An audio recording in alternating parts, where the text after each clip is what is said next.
Sources are telling your channel that a breakthrough is in sight after top ministers spoke to Baba Ramdev, and sources tell your channel that Baba Ramdev could now just hold a token one-day fast.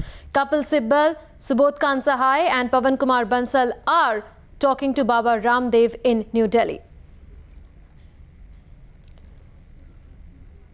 Now Madhav joins us live for more on this. Madhav, if sources are to be believed, a breakthrough would be in sight any time now. So could we just see a token one-day fast tomorrow?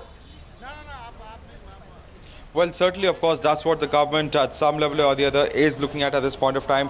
Really, of course, the government has been trying to ask Baba to completely give up any kind of fast. That's what the last 3 days of hectic negotiations that have been on, several rounds of such negotiations right through the day today, and even right through, since about lunchtime today, for over 3 hours. In fact, these three ministers and Baba Ramdev, along with a few of their officials and aides, have been huddled up in a meeting to try and arrive at some kind of an agreement or some kind of an assurance to be given to Baba Ramdev on this particular issue. But really, we're expecting that kind of an announcement to come out within the next half an hour or so. A lot of hectic activity right now at the Claridge's Hotel behind me, where this meeting has been on. In fact, as far as the government is concerned, they have of course been trying to ask Baba Ramdev to give up his entire fast. But really, what those who are close to Baba Ramdev have been telling us is that the kind of huge arrangement that has been made really at Ramlila Maidan grounds, it certainly won't be easy for Baba Ramdev to cancel this entire program